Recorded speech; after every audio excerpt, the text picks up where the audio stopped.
जनपद के और तेजस खबर के संपादकीय मंडल के वरिष्ठ संपादक हैं। और आनंद कुशवाहा जी जो औरैया के बड़े पत्रकार हैं और बेहद से लेकर राजनीति को उन्होंने देखा है, गहराई से देखा है। सारी जो गतिविधियां हैं राजनीतिक अभी की और पुरानी भी, उस पर बारीकी नजर थी। सुभाष त्रिपाठी जो इटावा से वरिष्ठ पत्रकार हैं, उन्होंने समाजवादी जो पार्टी है उनके मुखिया मुलायम सिंह को करीबी से देखा, उनको कवर किया है और इटावा की राजनीति को वो बखूबी जानते हैं। मैनपुरी को आज ही उन्होंने कवर किया है और करहल क्षेत्र में गए थे। हमारी बात जब दिन में हुई थी तो हमारी तेजस खबर और मैं मुनीष त्रिपाठी, इस तेजस खबर की चर्चा का जो विषय है, वर्तमान जो थर्ड फेज का चुनाव हुआ है उसका क्या आकलन है और जो ये यादवलैंड कहा जाता है, जो समाजवादियों का गढ़ कहा जाता है, इसमें समाजवादी पार्टी का पूर्व का कालखंड, उस समय समाजवादी पार्टी की क्या स्थिति थी और अब जो पिछला चुनाव था 2017 का, उसमें उनकी क्या स्थिति थी, पराभव क्यों हुआ और अब इस थर्ड फेज में क्या होने वाला है, इस पर हम चर्चा करेंगे।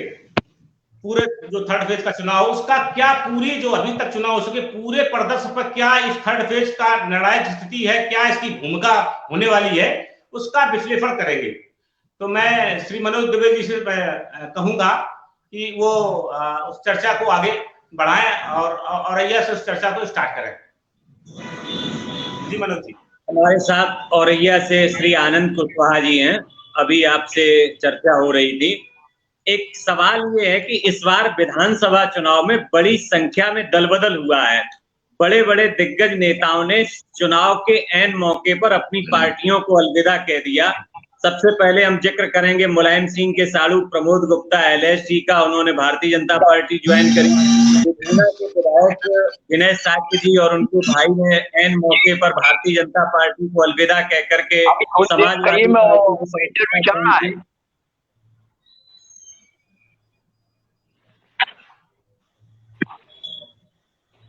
ये आगे कहिए, आगे बोलिए।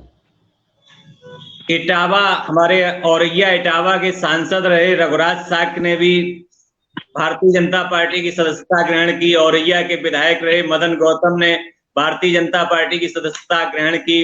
भारतीय जनता पार्टी को छोड़ के अपना दल बना चुके पूर्व सांसद अशोक कुमार दोहरे ने भारतीय जनता पार्टी को समर्थन दिया। ये सब दल बदल जो बहुत तेजी से हुआ, इसे आप किस रूप में देखते हैं? ये नेताओं की अति महत्वाकांक्षा है ये या फिर सत्ता पक्ष के साथ रहने का मंतव्य? देखिए, इसमें दोनों बातें हैं।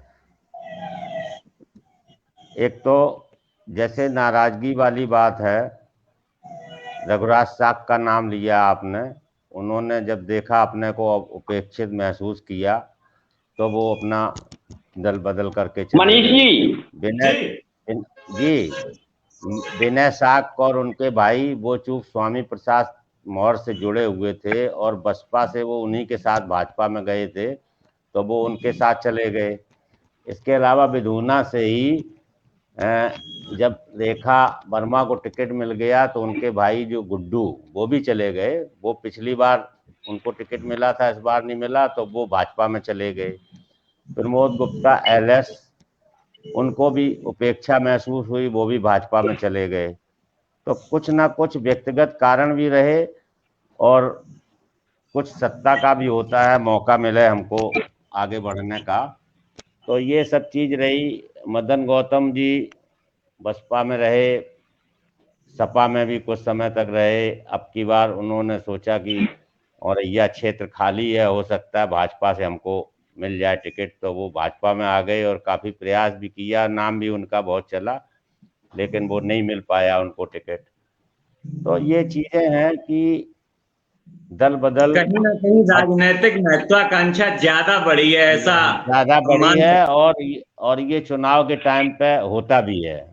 जी, एक सवाल ये है कि आज मतदान के बाद काफी तस्वीर साफ हो गई होगी, औरैया में किस तरह का माहौल रहा, क्या किस नतीजे पर आप पहुंच सकते हैं, क्या आप हमारे दर्शकों को बताएं? जी, औरैया में तीनों सीटों पे मुख्य मुकाबला भाजपा और समाजवादी पार्टी के प्रत्याशियों के बीच रहा। औरैया विधानसभा क्षेत्र में, दिबियापुर विधानसभा क्षेत्र में और बिधूना विधानसभा क्षेत्र में। दोनों जगह शहरों में तो बीजेपी के तरफ ज़्यादा रुझान दिखा, गांव में सपा के और बीजेपी दोनों के तरफ रुझान रहा। और बहुत कहा जाए कि नेक टू नेक बहुत कड़ा संघर्ष है, और किसी के लिए ये नहीं कहा जा सकता कि ये पक्का कि ये जीत ही रहे हैं। ये कुशवाहा जी, ये बुलडोजर इसमें चला कि नहीं चला, और ये क्या ये बेरोजगारी का मुद्दा चला या गायों का मुद्दा चला, कौन सा चला? बिल्कुल मुद्दा चला, ये तीनों मुद्दे चले, बुलडोजर का भी चला। और इस लोगों का कहना है कि एक मुख्यमंत्री स्तर का आदमी इस तरह की हल्की भाषा का चुनाव में प्रयोग कर रहा है, बजाय ये कहने के कि हम रोजगार देंगे या हम ये करेंगे। वो मतलब एक धमकी भरे अंदाज में कहता है कि बुलडोजर चलवाएंगे, गर्मी शांत कर देंगे। तो इसका भी असर पढ़े लिखे लोगों में हुआ। गायों का तो है ही है, हम आपको बता चुके हैं कि गायों की, आवारा जानवरों की वजह से ये कई वर्षों से समस्या है। और बहुत से आप ढूंढने निकले किसान ऐसे मिल जाएंगे जिनकी 3-3, 4-4 फसलें पूरी की पूरी आवारा जानवर चट कर गए, वो बेचारे भुखमरी कगार पे पहुंच गए। इसको मुद्दा बना के योगी जी ने गौशालाएं बनवाई, लेकिन उनमें न तो पूरे आवारा जानवर जा पाए, दूसरे उनमें इतनी अव्यवस्था रही कि औरैया जिले में ही सैकड़ों जानवर, गाय वगैरह, वो बेचारे मर गए गर्मी से, ठंड से, बीमारी से, चारा कम मिलने से। तो ये भी एक समस्या रही। किसानों को रात रात भर जाग के अपने खेतों की रखवाली करनी पड़ती, ये भी किसानों में नाराजगी है। कुशवाहा जी, अभी आपने एक बात रखी कि यहाँ मतलब सीधा मुकाबला, थोड़ा और लाउड करिए। जी जी बोलिए। नहीं और नहीं, जी भाई साहब क्या कह रहे हैं? थोड़ा सा आवाज बढ़ाइए, नहीं आ रही है। अच्छा, तो कुशवाहा जी, अभी आपने अपनी चर्चा के दौरान बताया कि मुकाबला सीधा सीधा समाजवादी पार्टी और भारतीय जनता पार्टी के बीच रहा, और आपने तीसरा जो दल है मामले को जो त्रिकोणी बना रहा है, बहुजन समाज पार्टी, उसका आपने जिक्र नहीं किया। जबकि औरैया जिले में बहुजन समाज पार्टी को 2002 के चुनाव में और 2007 के चुनाव में बड़ी सफलता मिली थी। मैं इस पर इटावा के हमारे वरिष्ठ पत्रकार, पूरे प्रदेश में आपने चुनाव कवरेज किया है समय समय पर, कई बड़े अखबारों से आप जुड़े रहे हैं। आदरणीय श्री सुभाष त्रिपाठी जी से जानना चाहूंगा, क्या इटावा में किस तरह की स्थिति रही है हमारे यहाँ? मैं अभी लौटा है, बहुत कांटे का संघर्ष है, और वहाँ समाजवादी पार्टी का अपने विपक्षी पार्टियों से आगे चल रही है। जो लहर वहाँ देखने को मिली लोगों के बीच में, उसमें समाजवादी पार्टी की स्थिति 17 की है। 17 में जो नुकसान हुआ उसका कारण चाचा भतीजे का आपसी संघर्ष था जी। अब वो आपने नहीं है, हम दोनों लोग एक साथ चल रहे हैं। दूसरी बात यह है कि आपने कहा हेलो जी बोलिए। हेलो बोलिए मनी, बोलिए। हेलो जी बोलिए। जी सुभाष जी भाई साहब बोलिए।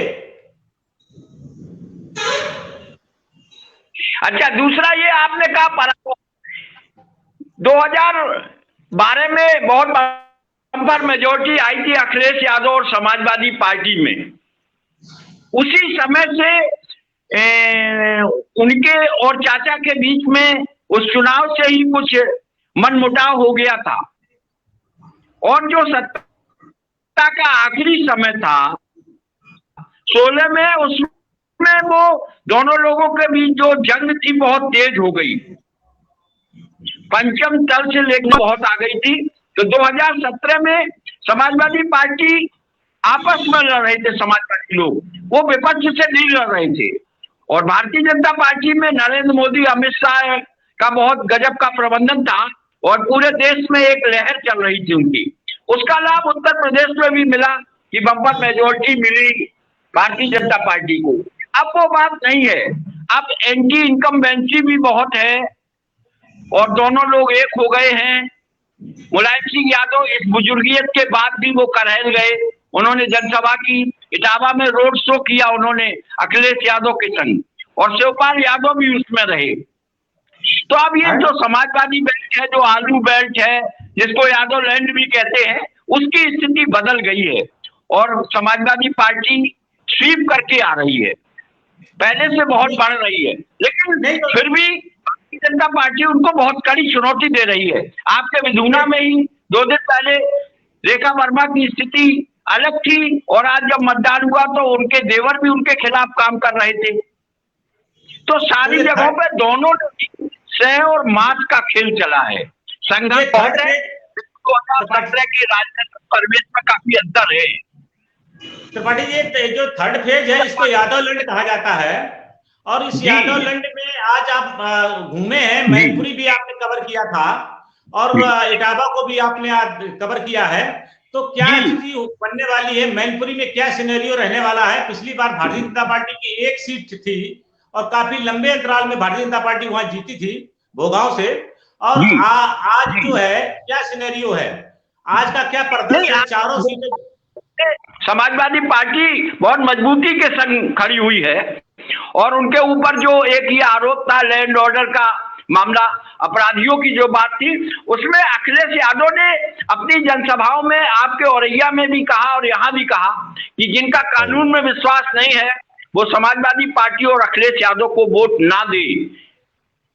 इसका एक बहुत बड़ा उन्होंने कहा कि समाजवादी पार्टी एक नए स्वरूप में आ रही है। जैसा 2012 में जब अखिलेश यादव ने प्रयागराज में अतीक अहमद को धक्का देके मंच से उतार दिया था, वहां डीपी यादव को टिकट नहीं दिया था, मनीष जी आपको याद होगा। तो एक बार ने आने का प्रयास किया है और आज भी अखिलेश यादव ने प्रेस कॉन्फ्रेंस सफाई में किया, तो उसमें एक खास बात यह थी कि जो अनुराग ठाकुर ने आतंकवादियों को लेकर उनको घेरने का प्रयास किया था, उसमें अखिलेश यादव ने कहा कि अनुराग ठाकुर में और नीरज शेखर जो भूतपूर्व प्रधानमंत्री चंद्रशेखर जी के बेटे हैं, को तीनों लोगों को लेके एक बार अनुराग ठाकुर ही मिलिट्री स्कूल गए थे।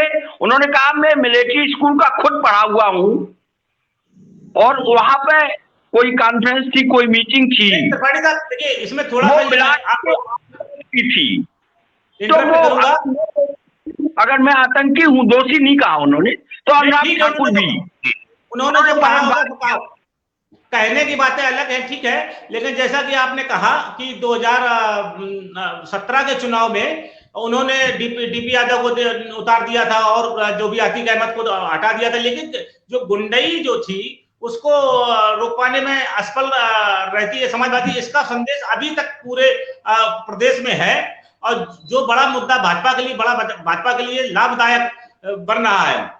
तो ये जो पूरा सिनेरियो हम देखें, थर्ड फेज में 59 सीटें हैं। त्रिपाठी जी, आपसे आकलन में जानना चाहेंगे इसमें भाजपा को कितनी सीटें मिलने का अनुमान है और सपा को कितना मिलने का अनुमान है?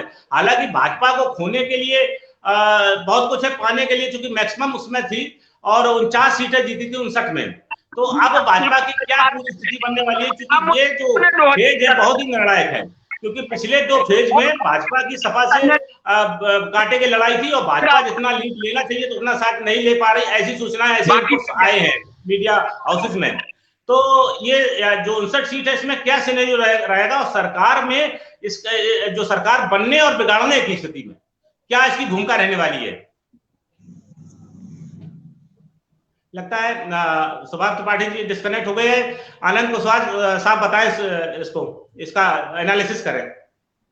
देखिए, जो बात समझ में आ रही है उसमें निश्चित रूप से भारतीय जनता पार्टी को इस चुनाव में, इस फेज में भी घाटा उठाना पड़ेगा। जैसे पहले और दूसरे फेज में भी भारतीय जनता पार्टी का जो पिछले चुनाव में प्रदर्शन रहा था उससे प्रदर्शन खराब रहा है और इस फेज में भी इनको उसका नुकसान उठाना पड़ेगा, सीटें इनकी कम आएंगी। इसलिए कि देखिए सपा से जो नाराजगी गुंडागर्दी और उसको लेके थी, उसको 5 साल हो गए। उसकी वजह से अखिलेश यादव को 5 साल सड़क पर चप्पल चटकानी पड़ी। उनको शायद समझ में आ गया, इसीलिए वो सभाओं में कह रहे हैं कि जो लोग कानून हाथ में लेते हैं, गुंडागर्दी करते हैं, गरीब को सताते हैं, वो हमें वोट ना दे। वो यही मैसेज देना चाहते हैं कि अब हम गुंडागर्दी को प्रश्रय नहीं देंगे। पहले जैसे वो पार्टी के कार्यकर्ताओं मनोज जी, को, क्या ये बिरादरी के लगता लोगों, है कि वो जो कमिटमेंट कर तो रहे हैं, ये जो है चीज कुछ कम हुई है जनता में भी। लेकिन चूंकि जो अपना इलाका है यही ज्यादा प्रभावित रहा इससे, गुंडागर्दी से। आप देखिए पश्चिम और पूरब में वो चीज नहीं रही, चूंकि उधर जो यादव लोग रहे उनका कल्चर दूसरा रहा। अपने जो ये 5-7 जिले रहे एरिया के, इनमें ही ज्यादा गुंडागर्दी का चर्चा रहा। मनोज जी, तो क्या उसमें ये भी लगता कभी है कि अगर समाजवादी पार्टी सत्ता में आती है तो क्या ये जो जो जो अखिलेश यादव कह रहे हैं रैलियों में कि गुंडागर्दी पे लगाम लगेगी और सारी जी जी चीजों और जो लॉ एंड ऑर्डर को जो मुद्दा है उसको भाजपा को जी समझ बना रही समझ में ऐसा ही आ रहा है उनकी बातों से। और चूक देखिए जो उन पे परिवारवाद, यादववाद का जो इन पे आरोप लगता था पार्टी पे, तो इस बार आप देखिए कि उन्होंने परिवार के लोगों को एकदम अलग कर दिया। मतलब जैसे राम गोपाल यादव उनके बहुत खास थे, उन्होंने भी कुछ अपने लोगों की लिस्ट दी होगी उनको टिकट देने के लिए, लेकिन वो एक तरफ अखिलेश ने कर दिए, उनके लड़के तक को टिकट नहीं दिया। शिवपाल को अकेला दिया, उनके लड़के को भी टिकट नहीं बात दिया। लॉ एंड ऑर्डर की है जो हम ये हाँ, पूछ तो रहे उस हैं, मनोज जी से ये जो पूछना चाहेंगे। नहीं, ये जो आरोप लग रहे थे उन पे परिवारवाद, जातवाद और लॉ एंड ऑर्डर का, उसका वो एक जनता में मैसेज देना चाहते, इसीलिए वो सभाओं में कह रहे हैं वो कि वो क्या गुंडागर्दी करने मैसेज, वालों मनोज जी, को। क्या मनोज जी उनके जो मैसेज है जो सपा का मैसेज है, वो जो मैसेज वास्तव में उसको जो कह रहे हैं उसको उस पर विश्वास कर रही है क्या प्रदेश की जनता? इस विषय देखिए को बताइए। मनीष जी, लोगों के में है कर रहे और लोग दिमाग ऐसा, पर असर कर रहा है। हाँ मनोज जी, कर रहा है। कुछ लोग भले ही ना मनीष जी, ऐसा करें। है, समाजवादी पार्टी के वरिष्ठ नेता लगातार इस विषय पर अपना पक्ष रख रहे हैं कि वो इस तरीके से निपटेंगे और इस मुद्दे को प्रभावी बनाएंगे। लेकिन भारतीय जनता पार्टी का जो आरोप है या जो उनका दावा है, उसके अनुसार आप देख सकते हैं कि भारतीय जनता पार्टी लगातार ये आरोप लगा रही है कि समाजवादी पार्टी के अराजक तत्वों से, असामाजिक तत्वों से या आतंकवादियों की मदद की लोगों से संबंध है। समाजवादी पार्टी ने कैराना से नाहिद हसन को टिकट दिया हुआ है और मुख्तार अंसारी के बेटे को सपोर्ट किया हुआ है समाजवादी पार्टी ने। तो कहीं ना कहीं उस दावे पर सवाल उठता है जो समाजवादी पार्टी के खेमे की ओर से किया जा रहा है, और इसी के पीछे है कि भारतीय जनता पार्टी के नेता लगातार कानून व्यवस्था को ही मुद्दा बना रहे हैं और लगातार मुख्यमंत्री योगी आदित्यनाथ बुलडोजर मरम्मत के लिए गए हैं और 10 मार्च के बाद बुलडोजर चलेंगे। कहीं ना कहीं कानून व्यवस्था का जो मसला है और भारतीय जनता पार्टी की सरकार का उस पर जो एक्शन है वो जनता की पसंद बन रहा है और भारतीय जनता पार्टी के नेता इसे बेहतर तरीके से समझ रहे हैं और प्रधानमंत्री से लेकर के गृह मंत्री और स्वयं मुख्यमंत्री योगी आदित्यनाथ जी सारे मुद्दों को पीछे करके कानून व्यवस्था के मुद्दे को और आतंकवाद जैसे संवेदनशील मुद्दे को तेजी से रख रहे हैं हर चरण के मतदान। मनोज जी, ये बात सही, ये सही है। कानून पूछना व्यवस्था, चाहेंगे, एक मिनट मनोज जी पूछना चाहेंगे, दोनों लोगों से पूछना चाहेंगे कि बाबा जी का, योगी आदित्यनाथ का बुलडोजर ज्यादा बिक रहा है कि अखिलेश यादव का साड़ ज्यादा बिक रहा है? ये दोनों सम्मानित पत्रकारों से पूछना चाहेंगे कि कौन ज्यादा बिक रहा है, किसको ज्यादा लाभ होगा? ये सही है। जहां तक देखो कानून व्यवस्था की बात है, ये सही है कि कानून व्यवस्था को वो मतलब हाईलाइट कर रहे हैं भाजपा वाले। लेकिन यहाँ पे जनता ये भी देख रही है कि भाजपा सरकार में भी कानून व्यवस्था की क्या स्थिति रही। व्यापारी को पकड़ के ले जाना और वहां गोरखपुर में मार देना, तमाम व्यापारियों के साथ घटनाएं हुई, हत्या की, हाथरस कांड हुआ, उन्नाव कांड हुआ, इनमें सरकार की भूमिका पक्षपात की रही। तो कानून व्यवस्था का मुद्दा जैसे ये है ना कि जैसे आदमी वही आरोप लगाए जो अपना में साफ और धुला हो, तो ये कानून व्यवस्था की बात जनता समझ रही है, इनकी भी समझ रही है, इस तरह की प्रतिक्रिया लोगों में है। और कानून व्यवस्था अगर बहुत अच्छी इनकी होती तो ये जो सारे अपराध हो रहे लगातार, ये अपराध ना हुए होते। इनका ये है कि जैसे इन्होंने तमाम मतलब जो कार्रवाइयाँ की हैं, बुलडोजर चलवाया, उसमें आप देख लीजिए एक वर्ग विशेष के ही माफिया और अपराधी ज़्यादा लिए गए हैं। अन्य वर्गों के भी माफिया और अपराधी हैं, लेकिन उनको छोड़ दिया गया। ये बात भी जनता अपने तर्क में रखती है। तो ये सब चीज जो है हाँ। मनीष जी, आपने लंबे समय तक मैनपुरी में पत्रकारिता की है, आप वहां की चीजों को गहराई से समझते हैं। हम ये जानना चाहेंगे, हमारे साथ दर्शक ये जानना चाहेंगे कि वहां सपा के मुखिया अखिलेश यादव जी करल में चुनाव लड़ रहे हैं, उनके सामने भारतीय जनता पार्टी के नेता और देश के कानून राज्य मंत्री एसपी सिंह बघेल उम्मीदवार हैं। तो क्या या वहां क्या कड़ा मुकाबला है, किस तरह की स्थिति है जो समाजवादी पार्टी के संरक्षक मुलायम सिंह यादव को अपने बेटे के लिए वहां सभा करनी पड़ी, वहां जाना पड़ा, जबकि प्रदेश के अन्य किसी भी हिस्से में शायद मुलायम सिंह जी नहीं गए हैं। मुलायम सिंह जी बड़े नेता हैं और करल उनकी कर्मभूमि रही है। क्या इस सबको आप किस तरह से देखते हैं मनीष जी? इसके दो कारण हैं। एक तो अखिलेश यादव ज्यादा मार्जिन से जीतना चाह रहे होंगे, इस कारण से उन्होंने मुलायम सिंह जी को बुलाया। लेकिन मुझे ये लगता है जो इसका इम्पैक्ट हुआ है पूरे पॉलिटिकल सिनेरियो में, वो ठीक नहीं गया है अखिलेश के लिए। कारण क्या कि मीडिया में जो परसेप्शन गया है कि वो फंस गए हैं, ऐसा मीडिया ने उसको दिखाना शुरू कर दिया। अगर शायद मुलायम सिंह वहां करहल में न जाते तो वोट जो उनका था वो तो उनको मिल ही रहा, लेकिन वो चले जाने के बाद में जो राष्ट्रीय मीडिया, नेशनल मीडिया है, जो पड़ाव कैंप किए हुए हैं लंबे अरसे से समाज, उनके जो कैंडिडेट बनने के बाद में अखिलेश यादव के समाजवादी पार्टी के, तो उसके बाद में जो मीडिया ने उस मुद्दे को उठा लिया और उस मुद्दे को रेज करना शुरू किया, और उसमें ये हुआ कि परसेप्शन ये गया कि जो लोग वहां के कनेक्टिविटी जिनकी नहीं है, तो पूरे प्रदेश में ये गया है कि शायद वो फंस गए। लेकिन मैं वहां बता दूं कि वहां कुछ ऐसे फंसने वाली कोई स्थिति नहीं है, और वो एक अच्छे वोटों से अखिलेश यादव अभी भी जीतने जा रहे हैं। ये हमारा अपना आकलन है। भारतीय जनता पार्टी पहले भी जो वर्तमान अभी विधायक है सोवरन सिंह, वो जरूर थोड़े वोटों से भाजपा से जीते थे एक बार, उसके आगे पीछे कभी भाजपा वहां से जीती नहीं है। तो भाजपा जब जीत गई, लेकिन सोवरन सिंह भी, चूंकि वहां दर्शन सिंह का प्रभाव था, किसी कारण से दो तीन लोग वहां लड़े चुनाव और सोवरन सिंह ने बाजी मारी थी, चले गए। तो समाजवादी पार्टी में लंबे अरसे से तब से वो वही विधायक हैं, तो वो और अच्छे वोटों से जीतते रहे हैं, मतलब 30-30 हजार, 30-35 हजार, इस तरीके से उनका जो जीतने का था, ये वहां समाजवादी पार्टी के प्रत्याशी का रहा है।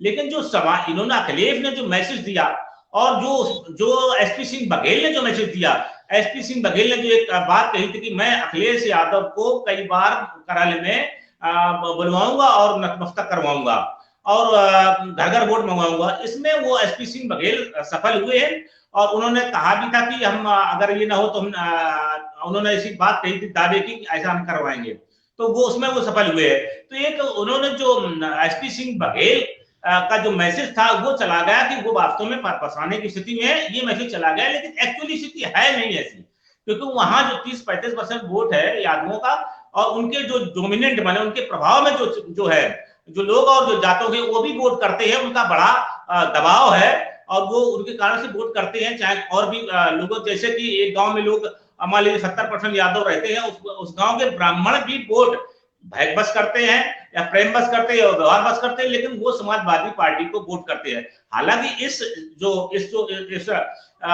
चुनाव की बात है तो मुझे ये भी जानकारी मिली है कि कुछ यादव के जो अदर बैकवर्ड है वो अच्छी खासी संख्या में और वो भाजपा को वोट देने जा रहे हैं, लेकिन वोट इतना नहीं हो पा रहा है कि वो समाजवादी पार्टी के मुखिया को हरा सके, या हो सकता है थोड़ा सा मार्जिन कम हो जाए, लेकिन जीतने हारने की स्थिति नहीं है।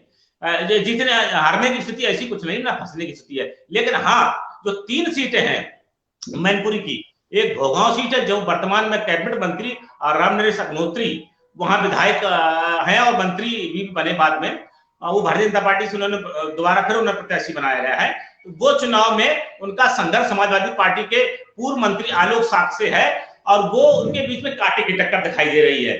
तो उसका कारण है कि जो प्रत्याशी ममता राजपूत है वो किसी पार्टी से लड़ रही है, वो चुनाव से वो कुछ वोट काट रही है, और 7 वोट पिछली बार जब मैं वहां चुनाव में था वो रामनरेश अग्निहोत्री को मिला था, उस समय वो 7 वोट फिर आलोक साहब के समर्थन में जाता दिखाई दे रहा है। लेकिन जो उनके खिलाफ जो सत्ता विरोधी जो वोटों का था, वो मुझे जानकारी मिली वो ज्यादा बट नहीं पाए, लास्ट में वो फिर वो उन्हीं के पास चले गए, इसलिए कांटे की टक्कर हो गई।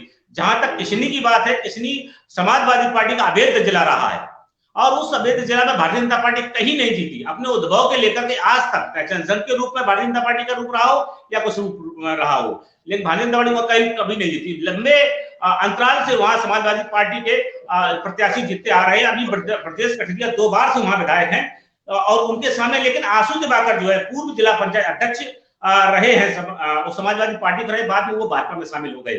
तो समाजवादी पार्टी के जो डॉक्टर आंसू दिवाकर हैं, भारतीय जनता पार्टी के, माफ कीजिएगा, भारतीय जनता पार्टी की वो अच्छी काफी टक्कर दे रही, उनकी अच्छी पर्सनालिटी है, डॉक्टर ने पैसे से, उनकी साफ सुथरी छवि है।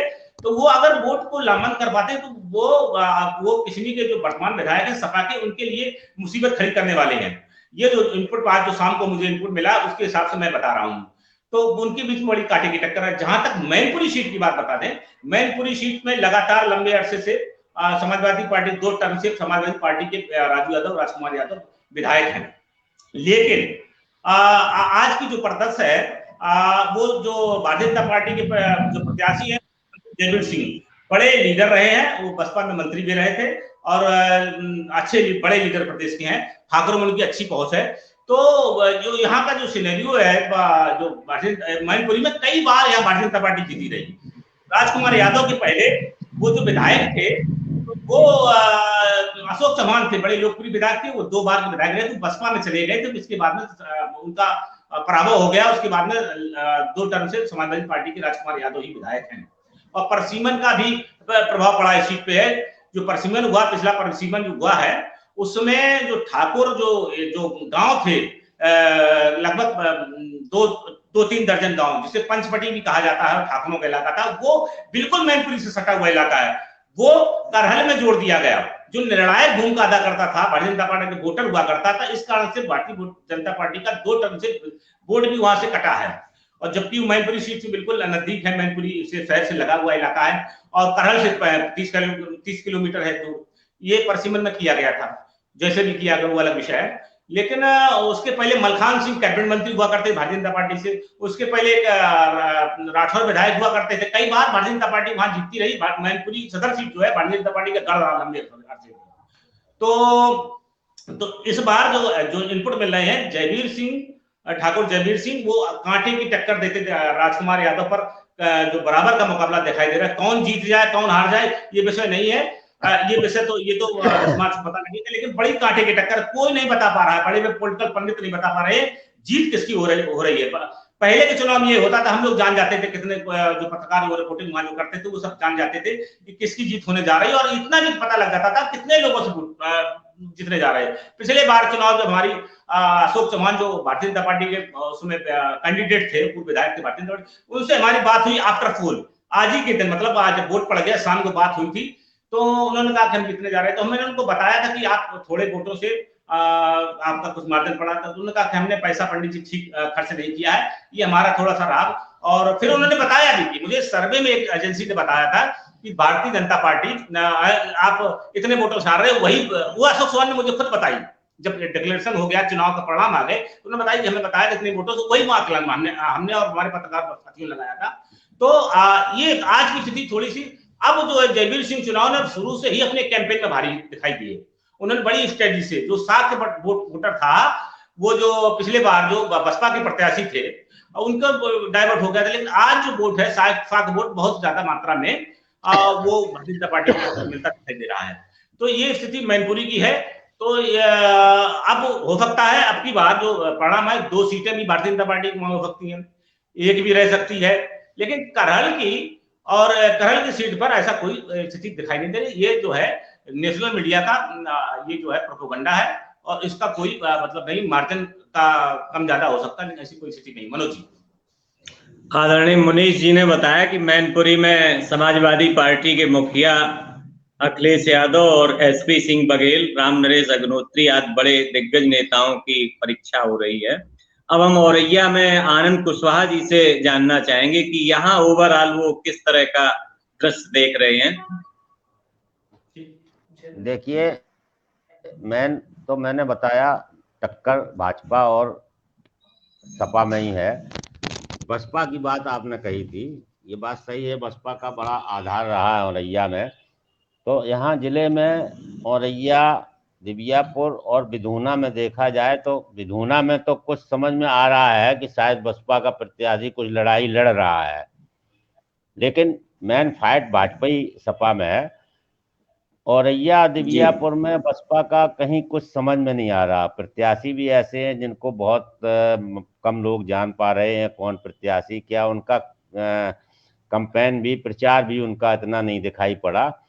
दूसरी एक बात इसमें ये और हुई कि मायावती का ये कहना कि हम सपा को हराने के लिए भाजपा को भी वोट कर देंगे, इसका असर ये देखने में आया कि बहुत सा एससी वोट वो अपने आप सपा में चला गया उनके इस बयान से नाराज होके कि जब भाजपा ही में देना है तो हम भाजपा में ना देके हम सीधा सपा में जाते हैं।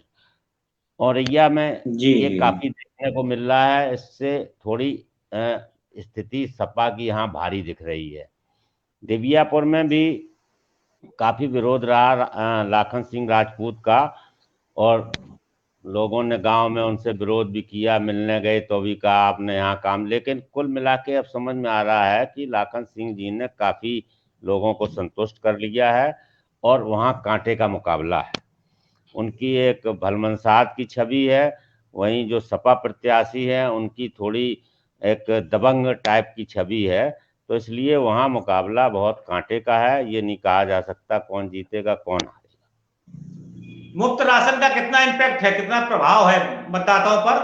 जो आप जैसा बता रहे हैं कि एससी वोट सपा में चला गया औरैया में, तो मुफ्त मतदाता जो एससी वर्ग के हैं, वो जिनको अनाज मिल रहा है, आवास मिल रहा है, उनका उन पर भारतीय जनता पार्टी को लाभ मिल रहा है कि नहीं मिल रहा? ऐसा है, देखिए ये मुफ्त जो राशन वाली बात है, ये कोई बहुत मतलब बड़ा काम नहीं है बीजेपी का। कोरोना काल में, लॉकडाउन में लोग जितने परेशान हुए, उनको मदद करने में ये ऊंट के मुंह में जीरा के समान है। और इम्पैक्ट उसका ये है कि आप देख लीजिए, खुद ही समझ रहे हैं कि जैसे माइनॉरिटी के लोगों को भी मिलता है तो वो कितना भाजपा को वोट करेंगे। इससे आप अंदाज करा लीजिए कि इसका कोई विशेष महत्व नहीं है। नहीं, माइनॉरिटी की मैं नहीं पूछ रहा, मैं एससी वोट की बात कर रहा हूं। माइनॉरिटी को नहीं मिलेगा, हम इस बात को मान रहे हैं। हाँ, एससी वोट का भी यही है। अच्छा, उसका कोई प्रभाव नहीं है, वो अनाज उनको मिला, कोई प्रभाव नहीं है? क्या प्रभाव है? लोग कहते हैं कि इन्हें मार्च तक का कहा है, चुनाव है मार्च तक का, वहाँ चुनाव के लिए कहा है। बात बाकी 1 मिनट सुन लीजिए जी, बताइए। जो ये सस्ता राशन है, ये कांग्रेस सरकार ने राष्ट्रीय खाद्य सुरक्षा योजना लागू की थी। शहर में 60%, गांव में 80% लोगों को उसमें शामिल किया था, और 1 रुपया गेहूं और 2 रुपया 3 रुपया चावल देना शुरू किया था। तो ये योजना बहुत पहले से चली आ रही। इसमें इन्होंने तय किया कि कोरोना काल में उन्होंने कहा 5 किलो हम पर यूनिट और दे रहे हैं। उससे कोई बहुत संतुष्ट नहीं है। लोगों का कहना है जो मदद सरकार को करनी चाहिए थी, भाई 5 किलो आपने दे दिया, लॉकडाउन में काम भी नहीं है, कुछ नहीं है, अब हम सब्जी भी लाएंगे, दवाई भी लाएंगे, लड़के की फीस भी देंगे, तो उसमें क्या मदद किया? तो ये कोई बहुत इम्पैक्ट नहीं है इसका। जी मनोज जी, आपका क्या आकलन है? एससी हो चाहे अल्पसंख्यक हो चाहे, भारतीय जनता पार्टी के नेताओं का कहना है कि एससी का एक बड़ा तबका उन्हें मिला है, इस वजह से कि वो सामाजिक गारंटी, सुरक्षा की सामाजिक गारंटी चाहता वो तबका, और भारतीय जनता पार्टी की सरकार में वो ज्यादा महफूज अपने आप को समझता है, ऐसा भारतीय जनता पार्टी के नेताओं का कहना है। और उनका दावा है कि उन्हें बड़ा वोट बैंक एससी कोटे से मिल रहा है।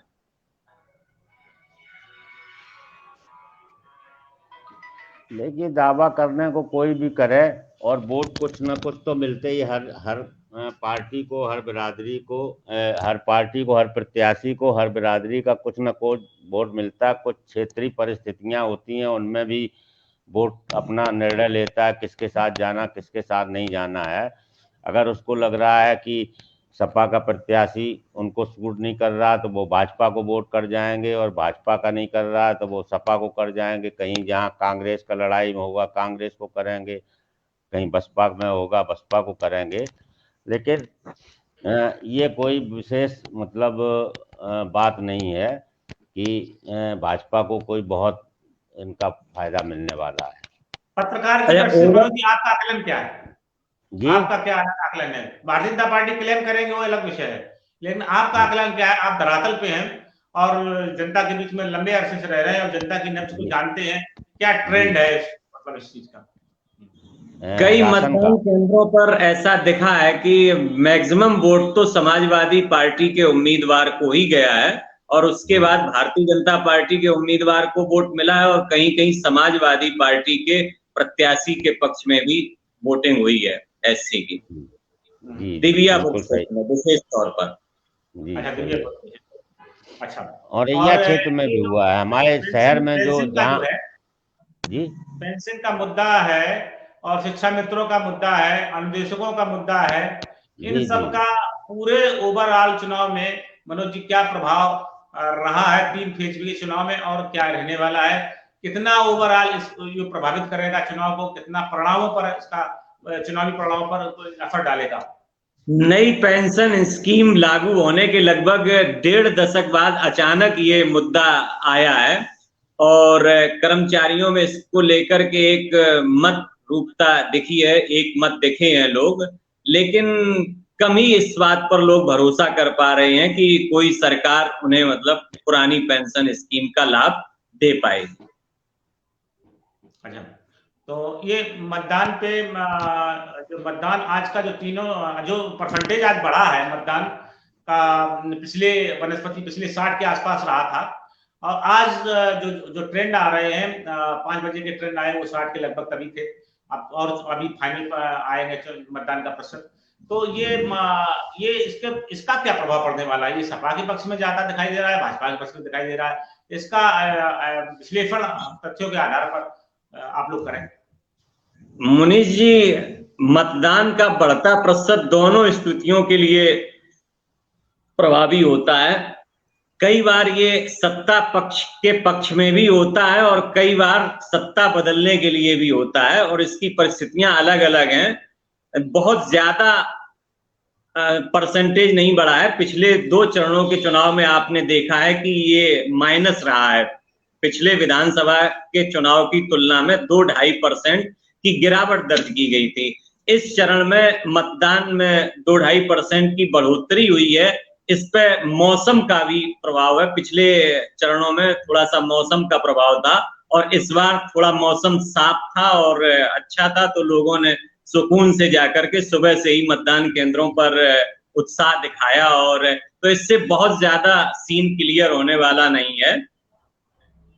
ये औरैया के कहा जाता है कुशवाहा जी कि कहा जाता है कि औरैया में देखने को मिला, संयोग हो या कुछ भी हो, जैसे कुछ भी कहें, अंधविश्वास कह लें, एक संयोगी कहें, तो उसमें जो औरैया सीट जो जीतती है पिछले लंबे अरसे से उसी की सरकार बनती है। तो क्या इसका थोड़ा सा विश्लेषण अपने दर्शकों को ऐसा है कि ऐसा है, ये 2-3 चुनाव पहले से होना शुरू हुआ। इससे पहले ये था कि औरैया से जो जीतता उसकी सरकार नहीं बनती। अच्छा। हाँ, यही रहा ये 2-3 चुनाव से। जैसे 2002 के चुनाव में तीनों विधायक बसपा के जीते और बसपा की सरकार बन गई। उससे पूर्व में आप जाएंगे तो आप यही पाएंगे कि जो औरैया से जीतता है उसकी सरकार नहीं बनती। 84-85 से कमलेश पाठक बने, नहीं बनी सरकार, हार गए तो बन गई सरकार। तो औरैया से जो जीतता था उसकी सरकार नहीं बनती थी। लेकिन ये 3-4 चुनाव से ऐसा होने लगा है कि जो जीता वो सरकार बन गया, तो वो मिथक जो है वो कुछ मतलब नहीं उसका अब रहा। उसका एक सहयोगी है, मतलब उसका कोई अर्थ नहीं। सहयोगी है, वो मिथक था, उसका कोई मतलब नहीं। अच्छा आनंद जी, एक और सवाल आपसे जानना चाहेंगे कि तीसरे चरण में 9 जिलों की जो 59 सीटों के लिए आज मतदान हुआ है, पिछले विधानसभा के चुनाव में वहां 49 सीटों पर भारतीय जनता पार्टी ने जीत दर्ज कराई थी, जबकि 9 सीट समाजवादी पार्टी के खाते में रही थी और 1 सीट पर कांग्रेस ने कब्जा किया था। इस बार स्थिति क्या रहने वाली है ओवरऑल 59 सीटों के लिए? आप निश्चित रूप से इस बार बीजेपी की सीटें काफी कम होंगी और सपा की सीटें बढ़ेंगी, ये निश्चित रूप से कहा जा सकता है। अभी इस सिनेरियो में जो स्थिति औरैया, इटावा और आसपास के जिलों में समझ में आ रही है, सपा का जिस तरह से वोट बढ़ के मिल रहे हैं और जिस तरह से लोगों में सपा के प्रति ये कहा जा रहा है कि इनकी सरकार बनने वाली है, तो ये सब देख के ये निश्चित है कि भाजपा को काफी कम सीटें इस बार इस राउंड में मिलेंगी और सपा को बढ़ के मिलेंगी। कांग्रेस का तो अभी जो तीन फेज हो चुके हैं, इसमें टोटल करें तो उसमें समाजवादी पार्टी का पलड़ा भारी है आपके आकलन के हिसाब से? बिल्कुल भारी है और कम से का अंतर है।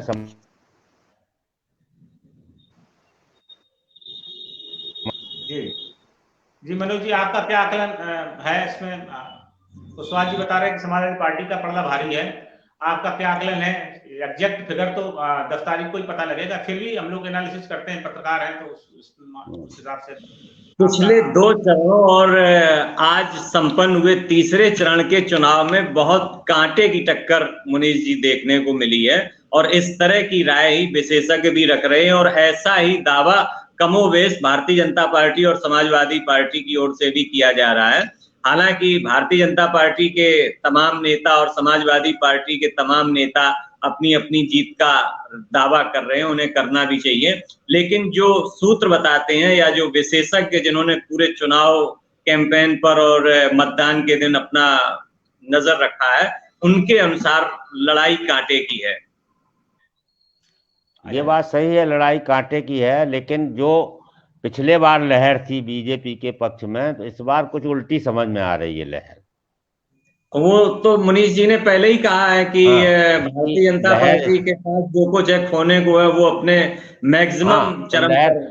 अच्छा, दूसरे जो आप प्रदेश एक तरफा कहा जाए तो उसे एक तरफा जीत प्रदेश में मिली थी। प्रदेश की कई खबरें आप देखिए, कई जगह बीजेपी के विधायकों को विरोध का सामना करना पड़ा, पर गांव वालों ने खदेड़ तक लिया। मतलब ये बता रहा है कि समाजवादी को अगर एक को किया तो बीजेपी के 5 को किया, उसमें भी आप देखिए, ये एक संकेत बता रहे हैं कि जनता में असंतोष है। और दूसरा ये है कि अभी एक खबर पड़ी होगी कि आरएसएस प्रमुख ने अपने स्वयंसेवकों से कहा है कि पहले दूसरे राउंड में बीजेपी पीछे है, आप लोग ज्यादा मेहनत करिए।